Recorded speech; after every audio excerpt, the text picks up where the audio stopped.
inicio la grabación, ¿no? Entonces, hay un gran tema, ¿no? Como estamos platicando, la industrialización de Corea.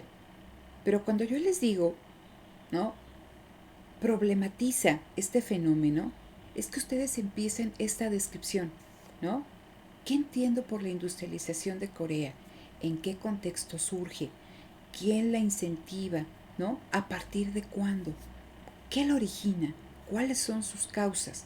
Entonces, yo voy contando una historia, voy describiendo un fenómeno. Y lo importante también aquí de un problema de investigación es que yo voy a tratar de predecir cuáles son los efectos o qué consecuencias, cuáles son los efectos actuales o qué consecuencias va a tener en un futuro sobre un sector de la sociedad, sobre el medio ambiente, sobre los recursos naturales, sobre el sector trabajo, ¿no? Esta industrialización en Corea. Entonces, tengo un gran tema, pero tengo que ver de todas estas cuestiones qué es lo que a mí me interesa investigar. Siguiente cuestión, y voy a ir ahí alternando esta presentación con algunos papers. Dice aquí, ¿cómo puede surgir un problema de investigación? ¿Sale? Entonces, puede ser que haya un vacío actual en el conocimiento. Puede ser que, a pesar de que ya haya estudios, ¿no? En ese sentido, pues haya algún factor que no se haya revisado, ¿no? Al tiempo actual, cuando existe una contradicción. Imagínense que Marcos hace un análisis sobre los efectos de la industrialización en Corea, sobre el nivel educativo de los trabajadores, y Jonathan hace la misma investigación, pero puede ser que lleguen a resultados contrarios. Entonces, puede ser que Osvaldo pues le interese, ¿no? A través de otra, y ahí viene otra cuestión que los hace sufrir, la metodología, ¿no? Para probar esa relación.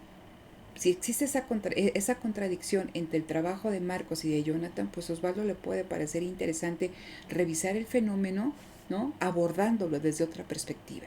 Entonces dice también, un problema de investigación no es que no haya nada escrito sobre el tema, sino que puede ser que los resultados que alguien está llegando o las conclusiones, pues no estés muy de acuerdo que tú quieres, ¿no?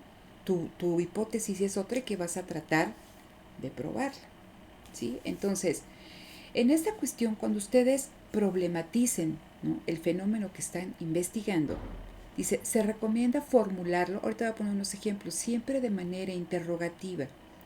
Y eso, esta es otra cuestión bien importante lo que viene detrás, chicos. Dice, no debe incluir juicios de valor. ¿Es buena? ¿Es mala? ¿Es mejor? ¿Es peor? ¿Es agradable o es desagradable? Les comparto la siguiente diapositiva. Vean, estos son los grandes temas. Tenemos dos columnas, un problema práctico y un problema de investigación. El problema es que ustedes llegan con el tema enorme en términos de problemas prácticos. ¿Qué te interesa estudiar? La industrialización de Corea. ¿Qué te interesa estudiar? El mercado de seguros. ¿Qué te interesa estudiar? La industria automotriz. Pero ¿qué? ¿No? De ese gran tema. Vean aquí, hay algunos ejemplos. Problemas prácticos, el desempleo. ¿Cómo transformo esta cuestión del desempleo en un problema de investigación? Nos decían en la anterior diapositiva, formúlalo en términos de pregunta. Problema de investigación. ¿Cuál fue la tasa de desempleo durante el primer semestre de 2003? Hay otro ejemplo que viene ahí, la delincuencia. ¿Cuáles son las causas que originan la delincuencia? ¿No? Me hablan también ahí del mercado negro de divisas. ¿Qué consecuencias tiene para la economía o tendrá para la economía la existencia de un mercado negro de divisas? ¿Sí? ¿Cuáles son las causas ahí de que una empresa que está teniendo pérdidas, a qué obedece, ¿no? Que esta empresa tenga pérdidas constantes. Dice ahí, ¿cuáles son las causas que ocasionan las pérdidas en la empresa X? Y ahí viene otro del equipo de computación, un equipo de computación, ¿no? Se presenta fallas en su funcionamiento. Entonces, determinar qué causas están produciendo las fallas en el funcionamiento del equipo. Entonces, Tienen ustedes ahí un documento que han redactado, tienen un gran problema, pero tienen que formularlo en términos de un problema de investigación, lo que estábamos platicando aquí, ¿no? ¿Qué lo explica? ¿Por qué ocurre? ¿No? ¿Cuáles son los efectos o qué efectos tendrá en un futuro si se sigue bajo esta cuestión? A ustedes que les gusta mucho esta cuestión de la localización, ¿qué me interesa ver? ¿No? La localización espacial de la industria automotriz en Querétaro. ¿A qué obedece? ¿Qué factores están detrás? ¿Desde cuándo se ha ido dando esta concentración espacial de la industria automotriz en Querétaro? ¿Quién? ¿No? ¿Quién la impulsó? Tienen que ir problematizando su fenómeno de estudio, ¿no? Entonces, ¿hasta aquí tienen alguna duda? ¿Vamos bien? ¿Se entiende qué tendrían que ir haciendo? Sí, profesora. Si alguien no, con toda confianza, ¿vale? Ahora, esta es una cuestión importante y va a lo que decía Luis Enrique. Lo que ustedes se cuestionen, ¿por qué? ¿Qué consecuencias? ¿Qué impacto? Debe existir la posibilidad de ser respondido, o sea, de responderse ese cuestionamiento mediante procedimientos empíricos. Yo debo de poder medirlo, sea que existe el dato cuantitativo, o sea, y por eso también viene la importancia de los datos. Siempre que ustedes quieran realizar una investigación, asegúrense que están los datos, porque si no va a cambiar todo. Les platico, actualmente estoy trabajando con un chico y él está viendo algunas cuestiones de gasto de transporte. Entonces, estamos analizando la encuesta ingreso-gasto, ¿no? Y dijo que le interesaba estudiar una cierta zona metropolitana. Entonces me hace su protocolo y me va explicando, problematizando desde cuándo surgen las zonas metropolitanas, tal, la más importante, la zona metropolitana del Valle de México. Y cuando llega todo a toda esta cuestión de problematizar esto, pues se da cuenta que no hay información para la zona metropolitana y me dice que va a estudiar los municipios conurbados de la Ciudad de México. Entonces, lo que él ya ha venido contando de cómo surgen las zonas metropolitanas, aspectos favorables, aspectos no favorables, etc., pues ya no sirve, porque él está estudiando, ¿no? Otro espacio, no la zona metropolitana, está estudiando Ciudad de México y todos una serie de municipios conurbados que no entra bajo bajo el concepto de zona metropolitana. Entonces, eso es un problema. Mi consejo, ¿no? Dada esta circunstancia, es que es bien importante, como decía Luis Enrique, la delimitación del tema, la delimitación del espacio, ¿no? Geográfico que yo voy a analizar, la delimitación de la industria, del sector, de la rama, de la clase de actividad, la periodización, la voy a analizar cuándo, a partir de qué periodo, ¿no? Desde los 40, 50, 60, de 90 para acá, de 2000 para acá, existen datos. Lo puedo responder lo que yo me pregunte mediante un procedimiento empírico. Hay cuestiones que a veces cuando se hacen las encuestas que tienes que hacer todo este cambio de opiniones cualitativas a cuantitativas, que es un trabajal. En su caso no, se les pide que se remitan, ¿no?, a información que ya está sistematizada, que presenta generalmente INEGI o está en estas encuestas, etc., ¿no? Pero es bien importante. Entonces, como decía Osvaldo, no es de que sea un problema de la palabra, es que si tú dices qué impacto, debes de identificar, ¿no?, para ti qué significa impacto y que puedas tú probar ese impacto tal cual como tú lo estás pensando a través de un procedimiento empírico. Y lo importante de aquí, o sea, entiendo que es una tesis de licenciatura, tampoco estamos diciendo que vamos a descubrir el hilo negro, ¿no? Eso ya véanlo en una tesis de maestría y tampoco, ya se va trabajando en doctorado. Pero lo que se busca con cualquier problema de investigación, con cualquier trabajo de investigación, es que ustedes puedan aportar un nuevo conocimiento, ¿no? Un aspecto nuevo. Eso es importante. Pero les digo, es una tesis de licenciatura y quizá lo que ustedes lleguen es lo que ya llegó otros investigadores y no hay problema.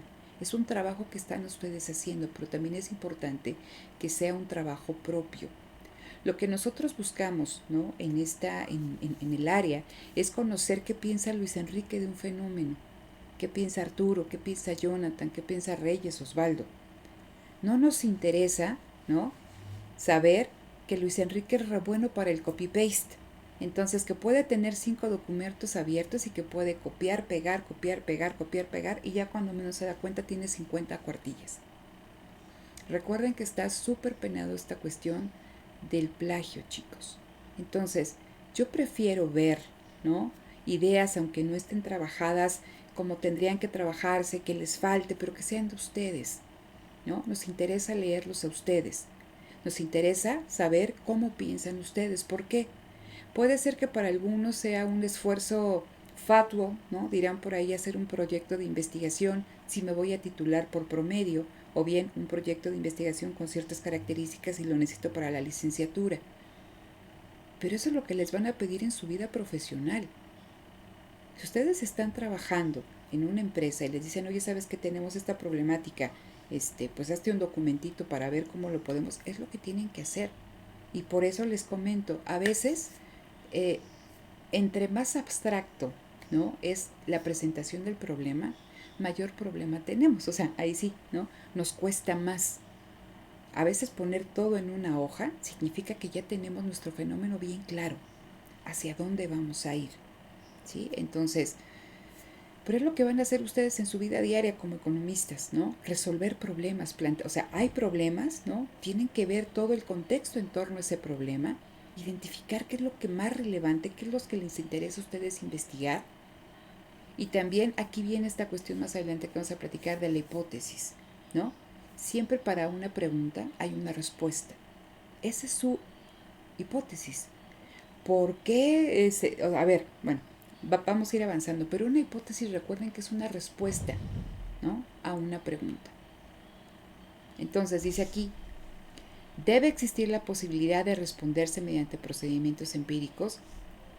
Puede referirse al comportamiento de una variable o a la relación entre dos o más variables, ¿no? Estamos haciendo abstracción de la realidad porque no podemos estudiar al mismo tiempo todos aquellos determinantes del fenómeno. Y les digo, sucede cuando trabajaba en la FES Acatlán en la maestría en economía, nos llegó el protocolo de un chico que tenía un modelo, ¿no? Que estaba planteando, pero eran fácilmente, o sea, nos causó como 12 variables al mismo tiempo, ¿no? Para explicar un fenómeno. Entonces, es importante que cuando identifiquemos un fenómeno, busquemos cuál es la variable, ¿no?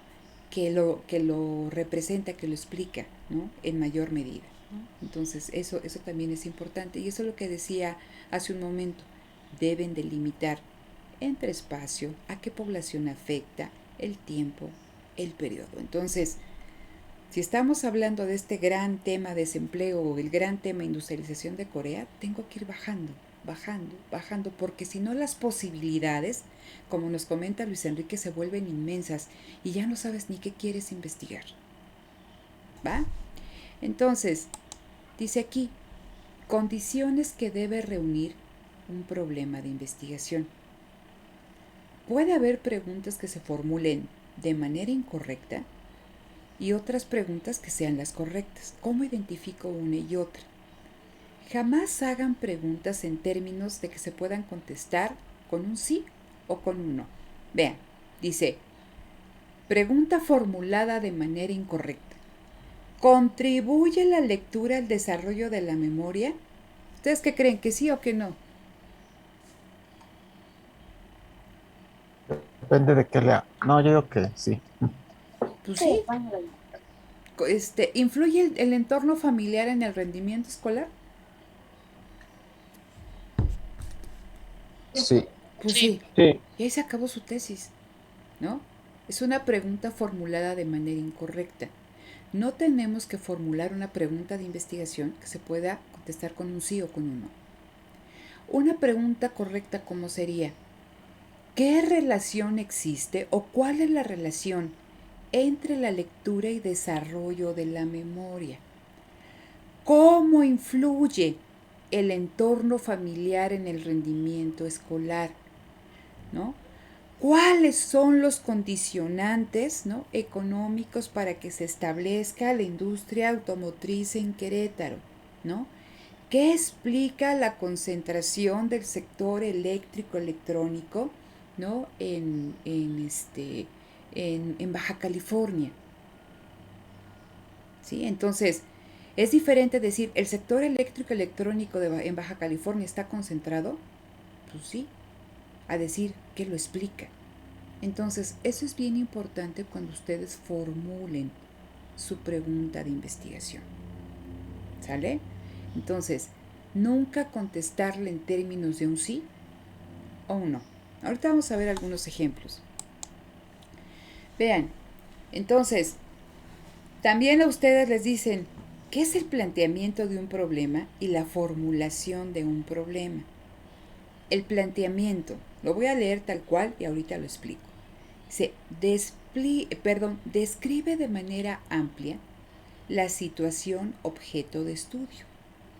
La ubica en un contexto que permita comprender su origen, relaciones e incógnitas por responder. Implica desarrollar, explicar o exponer con amplitud. En este caso, ¿no?, que yo les digo de la industrialización de Corea, si yo les voy a hablar del proceso de industrialización, pues les tengo que contar, ¿no?, qué entiendo por un proceso de industrialización. ¿A partir de cuándo, ¿no?, surge en Corea? ¿Quiénes la impulsaron? ¿No? ¿A qué obstáculos se han enfrentado? ¿No? Tengo que ir, ¿qué? Tengo que ir contando, tengo que ir describiendo mi fenómeno. Tengo que ir problematizando, tengo que exponer lo que yo quiero analizar. ¿Sí? ¿Cómo se diferencia con la formulación? Dice, la formulación es la pregunta de investigación. Dice, implica concretar, precisar o enunciar. Dice, se concreta el planteamiento en una pregunta precisa y delimitada. Dice, puede haber más de una pregunta, pero entre ambas debe existir una relación estrecha. Entonces, les dejo de compartir esta presentación y vamos a buscar, aquí lo tengo rápidamente, un paper cualquiera, ¿no? A ver, seminario, estoy buscando una carpeta, y en teoría por ahí debo de tener, no, a ver, vamos a trabajar con cuál les gusta, este. Entonces les voy a compartir este documento. Déjenme ver dónde estoy. Ahí está, me dicen si lo pueden ver. Sí, profesora. Ok, entonces, este es un paper. Es un paper que tiene 10 hojas. Aquellos que se van a titular por promedio, pues se busca que puedan redactar un paper que sea publicable de alguna revista y que les sirva para ir fortaleciendo, creando un currículum. Para aquellos que van a optar o que deben optar por la entrega de un trabajo de investigación en forma, ¿no? Este ejemplo también les sirve porque estamos hablando de eso que estamos platicando, sea un artículo o sea un trabajo de investigación, pues debe tener muy claro el planteamiento del problema, debe haber una pregunta de investigación, debe haber una hipótesis, ¿sí? Entonces, vamos a leer este documento, las primeras páginas. Dice, el modelo de la triple hélice como un medio para la vinculación entre la universidad y la empresa. Ese es mi título, ¿sí? ¿Qué será importante en este documento? ¿Cuáles son las variables importantes? Recuerdan que hablábamos, ¿no? Se debe establecer una relación entre una o dos, otra variable, ¿no? O entre una y dos variables. ¿Cuál es la relación aquí que ya me dice el título? Universidad y empresa, ¿no? Universidad y empresa, ¿y qué más? El modelo de la triple hélice. El modelo de la triple hélice. Entonces, ya de entrada desde el título, ese documento, si yo lo encuentro, me va a hablar de si este modelo de la triple hélice favorece, ¿no? O permite que se vincule la universidad y la empresa, o bien si el modelo de la triple hélice no favorece el vínculo entre la universidad y la empresa. Entonces, imagínense que este es un trabajo que les dejan aquí en el Seminario de Economía de la Innovación. ¿De qué tienen que empezar a platicar? ¿Cómo problematizarían, ¿no? este tema? ¿De qué tendrían que platicar? ¿Cómo llegan a esta cuestión? Pues primero, ¿cómo es la relación entre la universidad y la empresa, ¿no? ¿Cómo es la vinculación entre ellas dos, ¿no? Ajá, ok. Vas caracterizando esta cuestión de cómo es la relación entre la universidad y la empresa. Ok, la caracterizas. ¿Y luego qué más haces, Luis Enrique? Luego veo el impacto que tiene el modelo de la triple hélice dentro de esa vinculación, ¿no? Ok, los demás O, están... la, Ajá, te escucho, te escucho. o, el, o el efecto que tiene este modelo o participación dentro de la vinculación entre las universidades y las empresas. Bueno, la universidad y la empresa. Ok, ¿estás de acuerdo, Norma? ¿Tú cómo lo abordarías?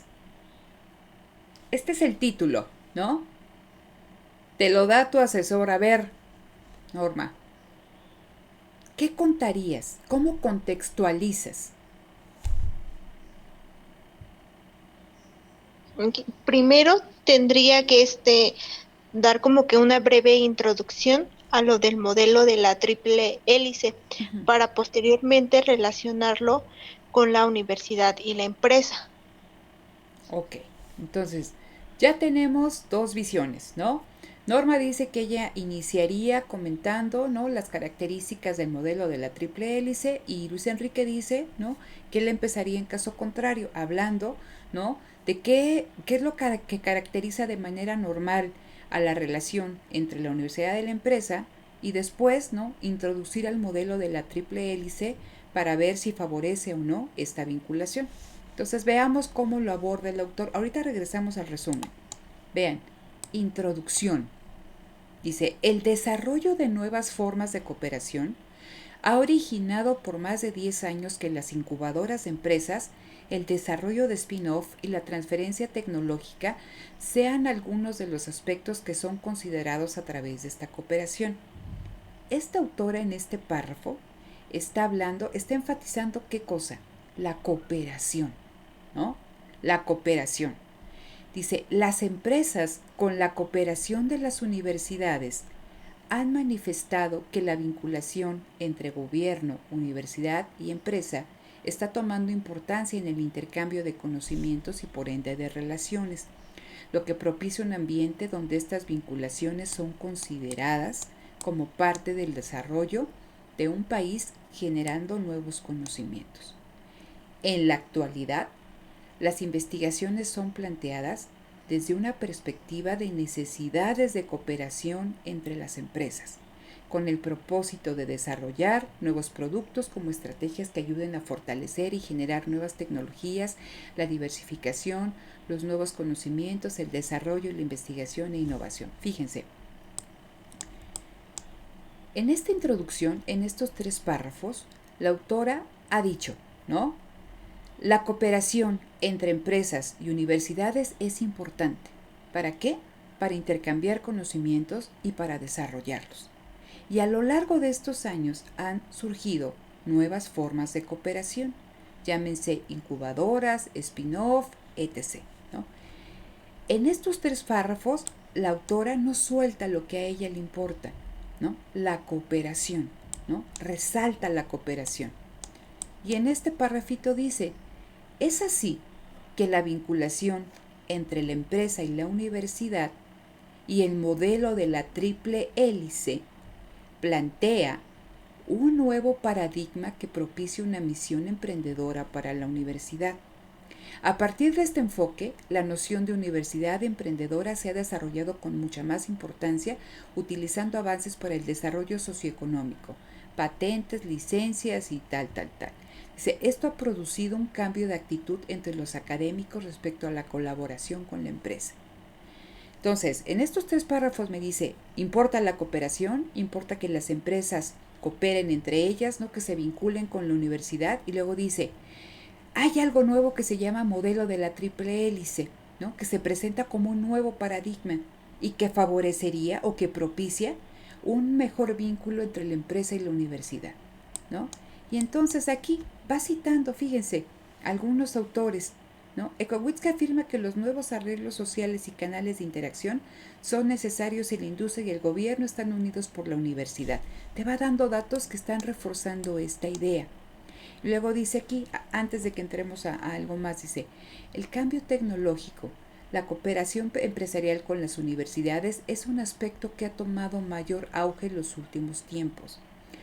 La competitividad en los negocios y la necesidad de establecer alianzas para lograr mayor participación, tanto en el mercado como en la creación de fuentes de innovación, provoca una nueva proyección de la misma universidad para la investigación y desarrollo de un país, ¿no? Entonces, esta autora, en esta cuestión de la introducción, ¿qué está haciendo? Está problematizando, está destacando por qué es importante analizar la vinculación entre la empresa y la universidad, qué genera competitividad, ¿no? Innovación, ¿no? Si hay algunos autores que digan que es importante, nos platica su problema, chicos, en no más, fíjense, esto que sería una cuartilla, si ustedes lo quieren ver, y aquí ya está explicando el modelo de la triple hélice, pero ella está problematizando lo que le interesa investigar en una cuartilla, ¿no? Entonces, si se entiende hacia dónde estamos platicando, vamos a ver otro. Vean, déjenme abrir otro documento, aquí este. Ajá. Ahorita se los comparto. Me dicen cuando lo puedan ver. Listo. Listo. Ok. Veamos. Dice, Derechos Reservados del Colegio de Sonora, también es un artículo en una revista. Dice, el sur también existe. El corredor multimodal del Istmo de Tehuantepec en la era de la globalización. Pregunta para todos. ¿Está acotado este tema? ¿Están seleccionadas adecuadamente las variables de estudio?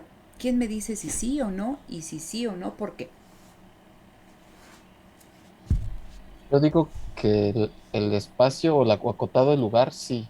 Uh-huh. Sí, ¿no? O sea, es el Istmo de Tehuantepec y habla del corredor multimodal del Istmo de Tehuantepec, y la principal situación es aquí, el escenario es la globalización, ¿no? Ok. A ver, ¿alguien más? Somos bastantitos. Eric. Brisbian. Yo pienso que también está acotado el tema. Nos indica la región donde se está trabajando y creo que también puntualiza el periodo, ¿no? Dice en la era de la globalización. Ok. A ver, pregunta para alguien que la quiera contestar. ¿De qué creen que nos va a hablar este documento? Pues de la importancia del sur, en este caso del Istmo de Tehuantepec. ¿Será? Yo no encuentro el tema, bueno, no entiendo el título, porque a mí no me dice nada ese, bueno, a mí no me dice nada ese título porque el sur también existe, pero ¿existe en qué cuestión? No sé, existe en la economía, existe en el turismo, existe en la educación, existe en qué. No Ok. entiendo a qué se refiere. La Fíjate. otra situación es Ajá. que cuando habla de la era de la globalización, no especifica, no sabemos, yo no sé ni siquiera cuándo empezó. Bueno, sí podemos, dependiendo de cada país y análisis de la historia, saber cuándo llegó la globalización, ¿no? Uh-huh. Pero ¿qué tipo de globalización? Globalización mercantil, hay muchos tipos de globalización. Entonces, que cuando dice de globalización, ¿a qué se refiere con globalización? Entonces, si hablamos de globalización mercantil, empezó desde los barcos cuando empezaron a viajar en el mundo. Entonces, la verdad no sabría entender ese título, no lo entendería.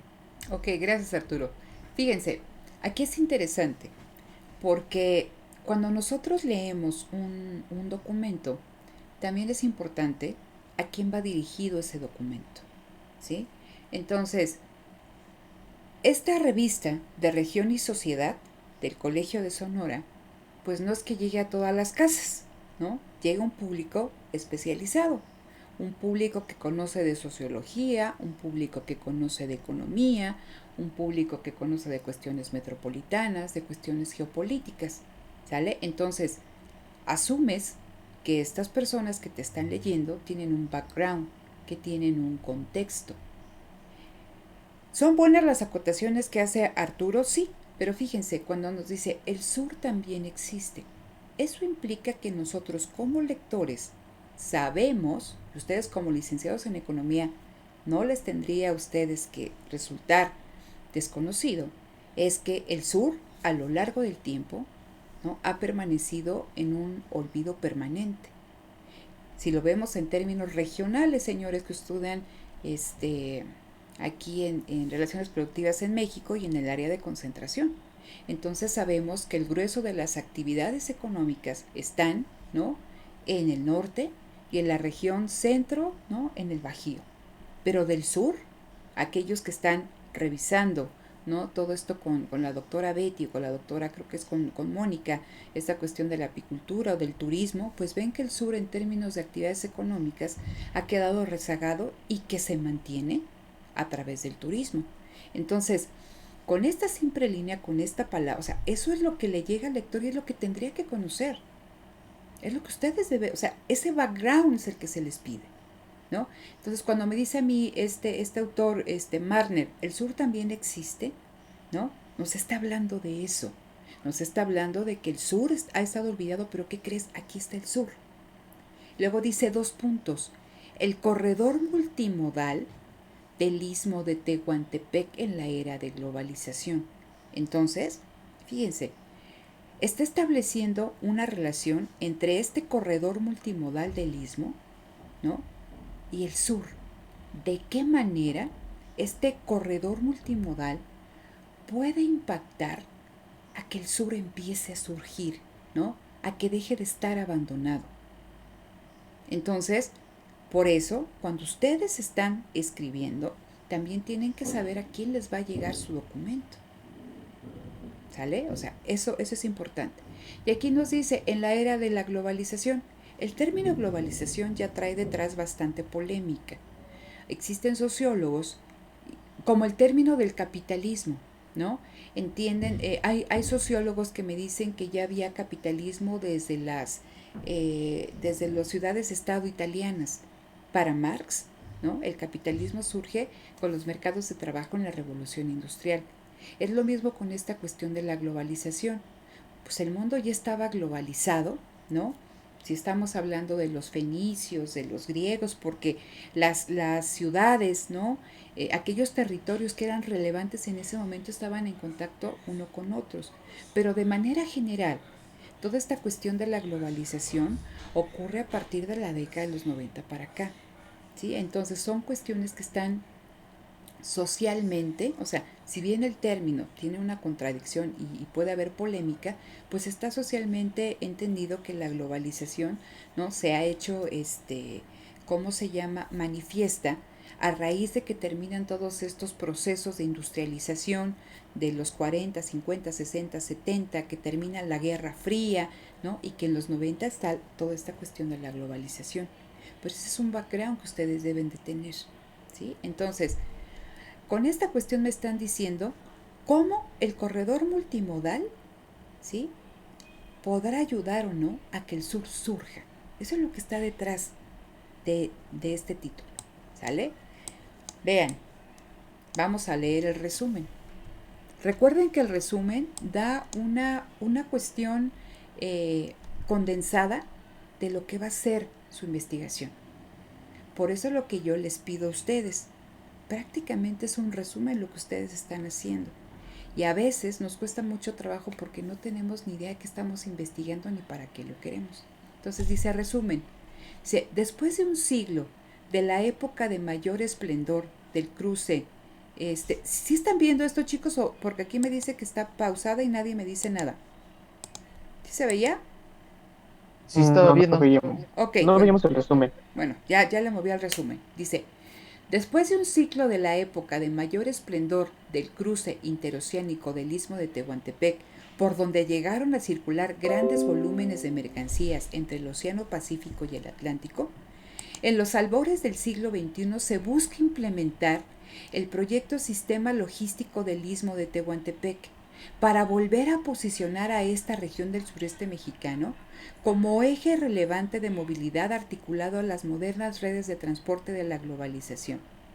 En este sentido, el objetivo del presente trabajo es aportar elementos para el análisis de la posible construcción de un corredor multimodal en el Istmo de Tehuantepec, a la luz de un enfoque estructural sistémico, que ponga énfasis en las determinaciones geoeconómicas de un espacio global de redes y de flujos, configurado por cadenas productivas fragmentadas a escala continental, cuya integración requiere de nuevas formas de transporte y comunicación, ¿no? Entonces, en este resumen, constatamos lo que ya estábamos platicando.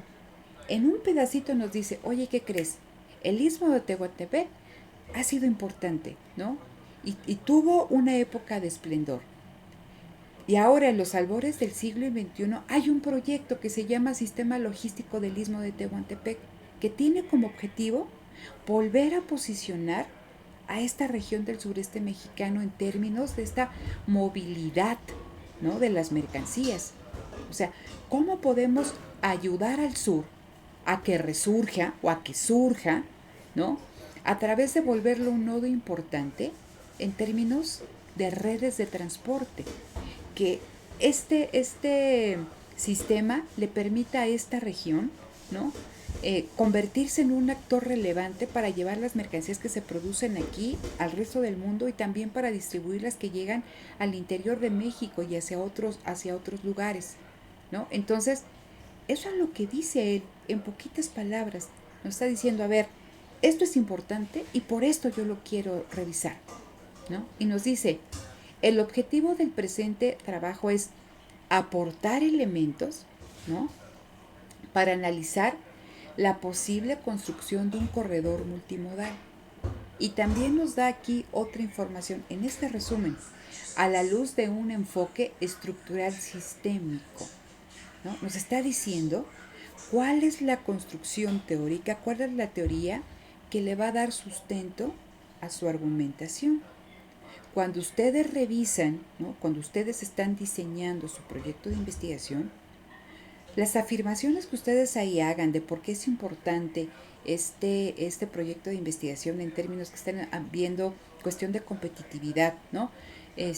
Cómo impulsar la competitividad del sector textil en Yucatán, ¿no? Esto se hará bajo el enfoque de competitividad sistémica de Michael Porter, ¿no?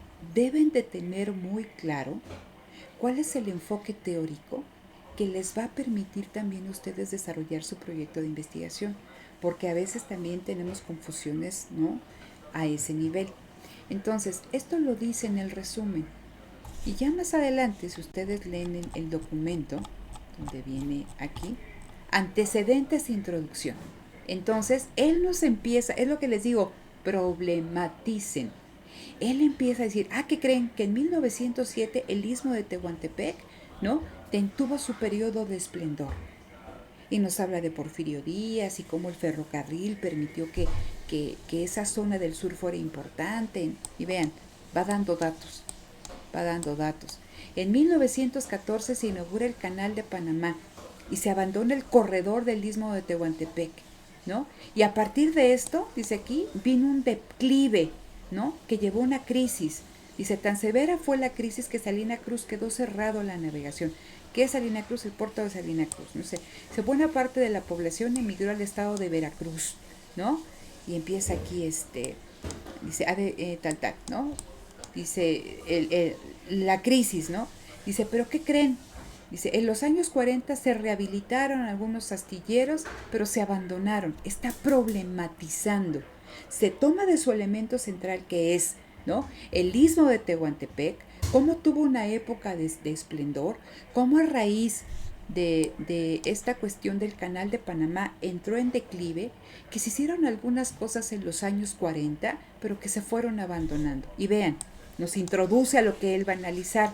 No obstante, la idea de relanzar este corredor de transporte interoceánico se mantuvo latente durante décadas y la propuesta de desarrollo se ha intensificado desde 1980 a raíz de la apertura comercial y la creciente internalización de la economía mexicana.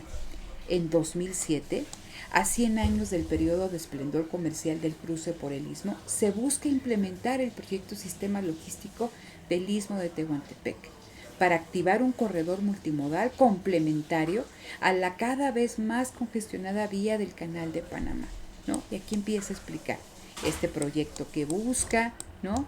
Y aquí empieza a dar más información, ¿no? Entonces vean, ¿qué es lo que está haciendo? A esto es lo que yo me refiero cuando les digo problematicen, ¿no? Aquello que estén investigando, den ese contexto. Si para esta persona, ¿no?, habla de que ese proyecto logístico puede ayudar a que el sur vuelva a surgir, pues nos empieza a platicar de cómo estaba el sur, de cuándo tuvo su época de mayor esplendor en términos de movilidad del transporte. No nos está contando de la población, no nos está contando de la cultura, de los valores, de la gastronomía, no, se centra, ¿no?, de cómo el sur tuvo o esta región tuvo su época de mayor esplendor en términos de transporte, porque nos habla del ferrocarril, ¿no? Entonces, eso es importante que ustedes cuando les digo problematicen, a eso me refiero. Dan contexto, van platicando cómo, por qué, a raíz, qué pasó, cómo se vino en declive, esa crisis que originó, ¿no? Van contando una historia. Entonces, dice aquí, en 2014 empezarán las operaciones de ampliación del Canal de Panamá y los enormes buques New Panamax se dirigirán al cruce interoceánico para pasar del Pacífico al Atlántico y viceversa. ¿Acaso la historia se repetirá 100 años después? Y entonces, la pregunta, ¿seguirá la región del Istmo de Tehuantepec teniendo una posición marginal o secundaria en los flujos internacionales de mercancías en los albores del siglo XXI? ¿En qué medida se han modificado las características de la movilidad de la mercancía en la actual fase de la economía mundo capitalista? ¿Dónde se encuentra el istmo mexicano en términos geográficos del transporte internacional de la globalización? Estamos viendo, ¿no?, en este documento lo que revisamos en las diapositivas. Vas contextualizando tu fenómeno y llega, ¿no?, un momento en que vas concretando. Te vas preguntando cosas acerca de este fenómeno. ¿Dónde se encuentra el istmo mexicano en términos geográficos? O sea, su ubicación geográfica le permite ser un actor relevante en toda esta cuestión del transporte internacional. ¿Cómo se ha modificado la dinámica de transportar mercancías, ¿no?, en este contexto de globalización? Se va preguntando cosas, ¿sí? Entonces, imagínense esta última pregunta, que esta fuera su pregunta de investigación y dijera, a ver, el istmo de Tehuantepec, ¿no?, vamos a trasladarlo en palabras más llanas, más comprensibles. ¿La ubicación geográfica del istmo de Tehuantepec le permite ser un actor relevante en términos de transporte internacional de mercancías? ¿Sí? Aquí, y les digo, ¿puede estar bien formulada? Sí, no. La cuestión es ¿por qué sí o por qué no? Y aquí viene algo que vamos a ver en términos de la hipótesis, mucho más adelante. Dice, estas son algunas de las preguntas que se pretenden responder en el presente trabajo.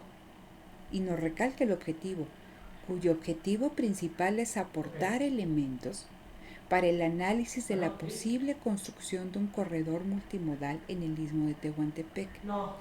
Es bien importante, chicos, que ustedes tengan claro cuál es el alcance de su investigación. Este señor lo que nos dice es que él quiere revisar, ¿no?, una serie de elementos en torno a este proyecto y decir, ¿no?, si geográficamente, globalmente, en términos de intercambio de mercancías, de transporte de las mercancías, es factible, ¿no? Será favorable para el sur que se construya este corredor multimodal. Y si de construirse, ¿no?, va a volver a darle este esplendor al sur, ¿sí? Entonces, eso es lo que él va, ¿cómo se llama? Él va contando. Aquí no nos da ninguna hipótesis, porque lo único que dice, mi objetivo es aportar elementos, nada más. Es lo único que yo voy a, hacer. Voy a aportar algunos elementos, ¿no?, para ver si sí podría ser bueno o no podría ser bueno, y va a explicar por qué, ¿sí? Pero esto, ¿no?, que estamos viendo en este documento se relaciona con lo que estaba yo platicándoles aquí, ¿no? ¿Qué es esto? El planteamiento, todo esto que les va platicando del sur, del istmo, de los transportes, dice, describe de manera amplia la situación objeto de estudio, la ubica en un contexto que permite comprender su origen, ¿no? Las relaciones e incógnitas por responder implica desarrollar, explicar o exponer con amplitud. Y ese es el planteamiento del problema. Y la formulación del problema estamos concretando. Eso eran las preguntas que estaban ahí en amarillo, ¿no? Se empieza uno a hacer preguntas precisas y delimitadas. Puede haber más de una pregunta, pero entre ambas debe de existir una relación estrecha, ¿sí? Entonces, necesito que a medida que vamos haciendo esto, ustedes tienen ahí su documento y vean si lo que ustedes hicieron en ¿no?, que les digo, plantéame tu problema, platícame tu problema de investigación, está hecho como lo acabamos de platicar o no tiene nada que ver.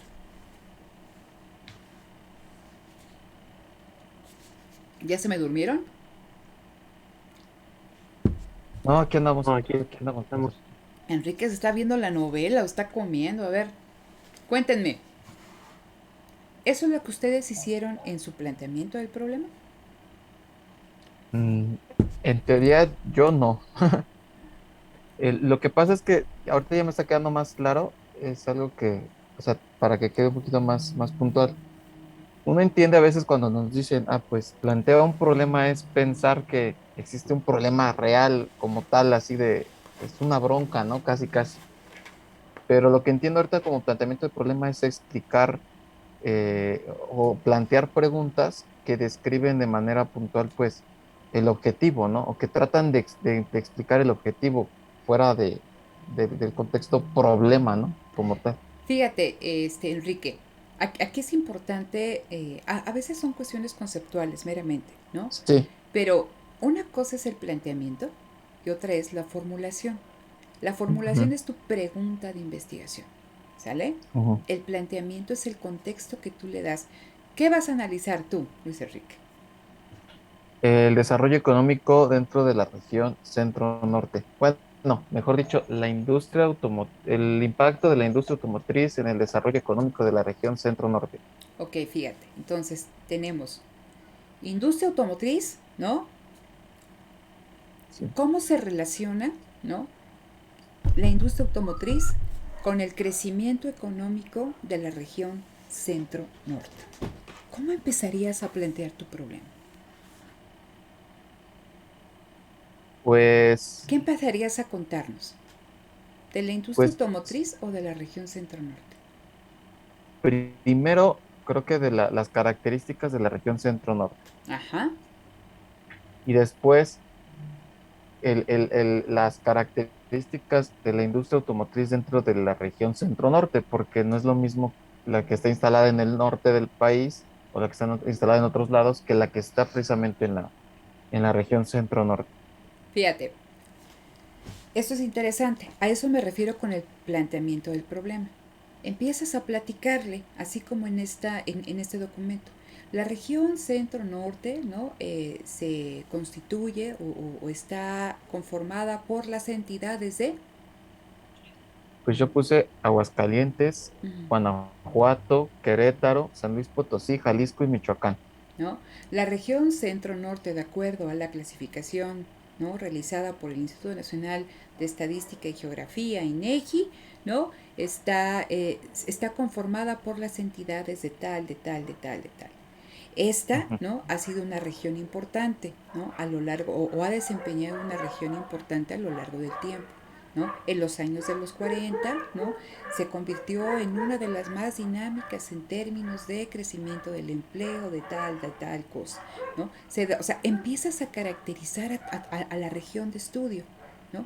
¿Qué Sí, había? ¿No? ¿Cuál era su dinámica? ¿Qué empresa? O sea, que si era una región eminentemente agrícola o ya era industrial, ¿por qué se hizo industrial? O sea, en poquitas palabras, ¿no crees que tienes ahí que hacer, ¿no? O sea, hojas y sí, hojas y sí, sí. hojas. Vas, o sea, en chiquito, ¿no? A partir de las décadas de los 90 y a raíz de esta cuestión de la internalización del capital o al amparo del Telecan, ¿no? Muchas de las empresas automotrices que se encontraban ubicadas en la Ciudad de México empezaron a localizarse, empezaron a deslocalizarse y ubicarse en otras regiones, siendo la región centro-norte una de las que se vio más impactada o afectada porque empezaron a establecerse una serie de empresas, mayoritariamente empresas que se dedican a la fabricación de, este, de refacciones, ¿no? O sea, si tú lo quieres ver, porque no, igual con lo que tú me dices, ¿no? No son necesariamente armadoras, quizás son empresas que están en el ámbito de las refacciones. El objetivo Ujú. de este trabajo, ¿no? Es observar cuál ha sido el impacto económico o cuál ha sido el impacto en términos de crecimiento económico de la instauración de la industria automotriz en la región centro-norte a partir de la década de los 90, ¿no?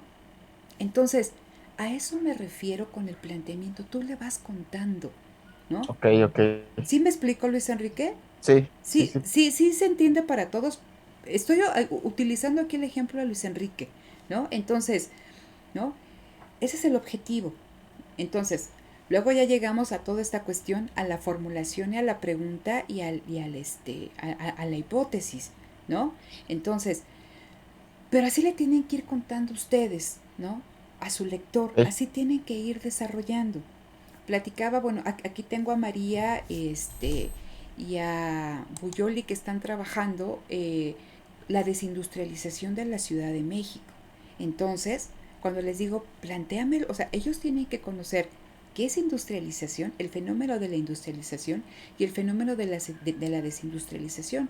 Y van a hablar de la Ciudad de México. Entonces y ya lo he platicado con ellos, pueden decir, ¿no? En el contexto del modelo de asociación de importaciones se buscaba, ¿no?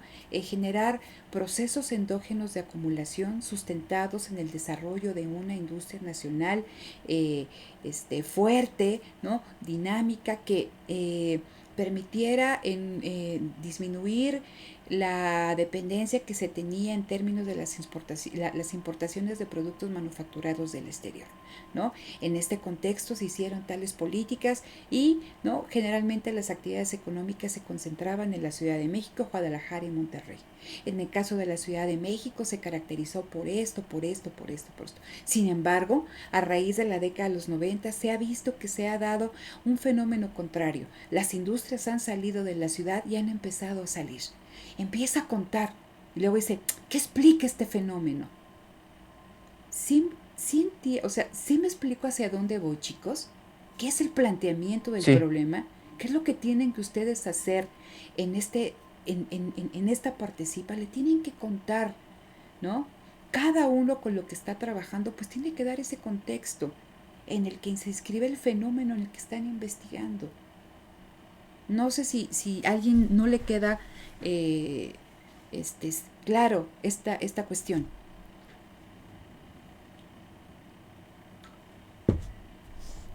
Los escucho. Estas cosas son para ustedes, ¿no? Entonces, mi pregunta es, y por eso Profesora, les dije, hágalo, tengo en la mano, dime. ¿qué tanto definiríamos como nuestro contexto? Solamente aquello que plantea esta parte de la pregunta es que, por ejemplo, en esta parte, ¿Tú ¿cuándo qué deja de estás ser un contexto investigando, Jonathan? suficiente? La apicultura en la península de Yucatán, su impacto que ha tenido, bueno, si si esta actividad ha influenciado en los índices de desarrollo humano de los municipios donde es económicamente relevante. ¿Cómo lo empezarías? Fíjate, tú estás Ok, analizando en específico el índice de desarrollo humano, ¿no? Y si el índice de desarrollo humano, o sea, cómo se comporta este índice de desarrollo humano en un contexto específico de que hecho, es, perdón, sí, perdón por la interrupción. Sí, de hecho, esa parte aún no la tengo bien definida. Yo quiero medir la marginalidad. Lo que dije del desarrollo humano lo dije rápido, pero aún no he definido si es el índice de marginación o índice de desarrollo humano, pero es la misma idea. ok, fíjate, marginación, ¿no? Entonces, Ujú. una cuestión es, estamos hablando de dos fenómenos distintos, crecimiento económico y estamos hablando de la marginación, como en el caso del sur, ¿no? Dame un minuto, Eric, este, que puede tener un territorio o un espacio. Entonces, lo central, ¿no? Es la marginación, ¿no? De un espacio geográfico, de una sociedad, de una entidad, ¿no? De una población. Y entonces tú vas a ver si, ¿no? El desarrollo de una actividad económica como la apicultura impacta favorablemente, ¿no? O impacta negativamente en términos de que aumente o disminuya la marginalidad. Hablábamos de esta cuestión, ¿no? De cómo formular correctamente un problema, ¿no? El desarrollo de la apicultura en Yucatán aumenta la marginalidad, sí, no. Entonces, eso es una mala formulación, ahorita platicamos de eso. Pero si tú quieres ver esa relación, ¿de qué empezarías a platicar, Jonathan? Ok, dentro de mis primeras ideas, empezaría a platicar sobre los datos que tengo registrados en cuanto a la producción y el valor de esa producción, A ver, cómo Jonathan, se fíjate, comporta. imagínate que, a ver, un ejemplo bizarro, a ver si se me ocurre. Este, cuando tú le Creo cuentas que a, fíjate, a ver, Jonathan, para todos, a ver si se me ocurre al momento este ejemplo. Cuando tú le cuentas a alguien, ¿no? Sobre una relación que tú tienes con una persona, no llegas contándole, gasté 200 pesos, he gastado 40 litros de gasolina, me ha engañado 2 veces, ¿no? Nos hemos dejado 5 y regresado 3, o sea, ¿no? Como tú dices, le voy a empezar a explicar de los datos. ¿Cómo le empiezas a explicar? En una mañana de primavera, cuando yo iba de camino a la UAM, vi a una chica en el metrobús y hicimos contacto, ahí, visual. Nos bajamos y descubrimos que íbamos los dos para la UAM Azcapotzalco. Y empiezas a contar una historia. Empiezas a decirle cómo se conocieron, quién los presentó, qué intereses tenían en común, qué no, ¿no? Y ya después, o sea, a eso me refiero con un contexto. Puede ser un ejemplo bien tonto, ¿no? Entonces, regresa a tu problema de investigación. No empiezas tú a plantear un problema dando datos. La apicultura consta de tanto, o sea, están tantos litros de miel. A ver, tu problema es la marginalidad, la marginación, no la marginalidad, la marginación, ¿no? De una entidad, de una zona, de una región. ¿Qué región o qué estado? Yucatán, ¿no? Entonces tienes que empezar a platicar de ese problema de marginación en Yucatán. ¿Por qué Yucatán está marginado? ¿A partir de cuándo? ¿Sí? ¿Qué actividades económicas se desarrollan ahí que han favorecido la marginación? ¿Cómo, no, se vincula esto con el bajo nivel educativo de la población? Y entonces Dices, sin embargo, en los últimos años, ¿no? Aún dentro de este contexto de que es una región que se dedica mayoritariamente a actividades primarias, ha surgido la apicultura como una actividad relevante, ¿no? Que ha permitido emplear mayor número de trabajadores, ¿no? O sea, vas introduciendo ahora, o sea, das este contexto, ¿no? Vas explicando el fenómeno de la marginación en la entidad que tú estás revisando en la región, ¿no? Dices por qué, ¿no? A partir de cuándo, y que ahora ha surgido algo o que se ha puesto de moda la apicultura, ¿no? Y que parece que puede ayudar a reducir la marginación del lugar. ¿Sí me explico? Eso es el planteamiento del problema. Eso le vas a contar a tu lector, ¿no? ¿Qué estás analizando? No llegas, las abejas producen miel, ¿no? En tantos metros cúbicos de tal cosa, ¿no? O sea, Sí, ¿sí me explico? sí, sí entiendo esa parte completa. Entonces, Empecé muy mal. por eso, para todos, ¿no? Nos vamos a ver el siguiente viernes con el mismo documento. Vayan analizándolo en función, estamos entrando desde el planteamiento del problema. Vean cuáles son las variables que conectan su investigación, como en el caso aquí de Jonathan, marginación y apicultura. En el caso de Luis Enrique, ¿no? Desarrollo de esta zona o crecimiento económico, ya no me acuerdo, ¿no? Y la industria automotriz. Entonces, ¿cómo les empiezo a platicar, ¿no? ¿Qué es importante entonces? ¿Cómo se ha comportado esta zona a lo largo del tiempo? ¿Qué industrias ha habido? O sea, pero recuerden, ¿no? ¿Cuál va a ser el hilo conductor? En el caso que yo les puse del documento era el transporte. Entonces Luis Enrique pues está hablando de un sector de actividad económica que es la industria, bueno, es la industria automotriz. Entonces pues tiene que caracterizar esa región en términos, ¿no? De su desempeño económico, qué industrias ha habido, a raíz de qué, etc. En el caso de Jonathan, ¿no? Si va a hablar de Yucatán en problemas de marginación, pues tiene que contarnos un poquito acerca de eso. Y que surge algo que se llama apicultura, que se está poniendo muy en boga y que parece que puede ayudar, ¿no? Ahora sí, Eric, perdón. Ah, sí, profesora. Yo estoy trabajando con Iván. Ajá. Curiosamente, es algo que quería comentarle, es exactamente el mismo tema que está trabajando mi compañero Luis Enrique Uh-huh. respecto al desarrollo económico, bueno, al impacto que ha tenido la industria automotriz en el desarrollo económico en la industria, en la región centro-norte. Uh-huh. Entonces, bueno, nosotros ya la hemos trabajado un poquito más, hemos obtenido datos, estadísticas, hemos formulado nuestra hipótesis y nuestros objetivos particulares y el general. Uh-huh.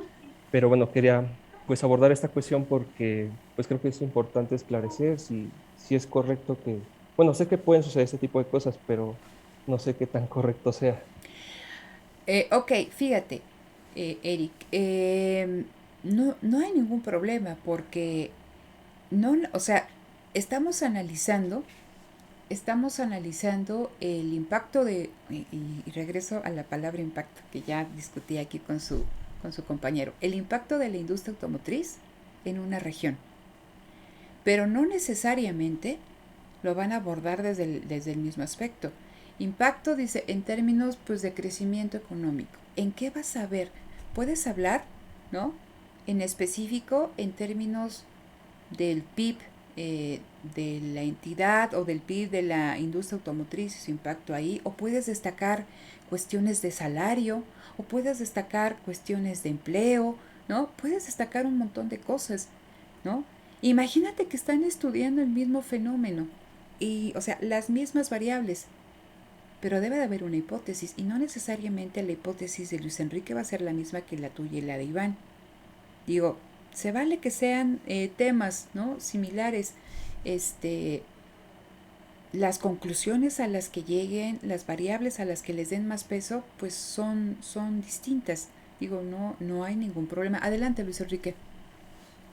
Sí, precisamente eso es lo que iba a comentar. Digo, no hay tema con que sea el mismo, inclusive, o sea, el mismo título, ¿no? Por así decirlo.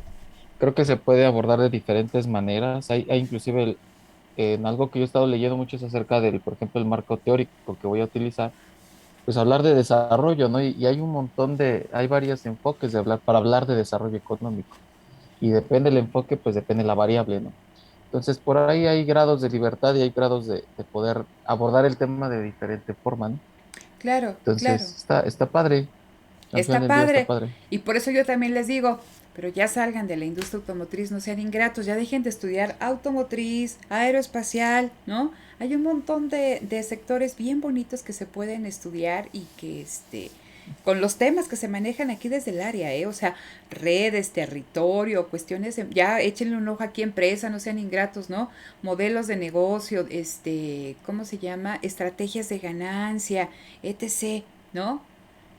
Hay un montón de temas, pero a veces nada más pensamos que hay industria automotriz o que hay industria aeroespacial. Hay más. Sí, sí, sí. Abran. O sea, ya están en ese tema, pero es eso. Vean más allá. Hay un montón de cosas que analizar. Sectores bien interesantes. La industria, ¿cómo se llama? De alimentos y bebidas. Toda esta cuestión acerca de el impacto de la minería en cielo abierto en ciertas entidades, ¿no?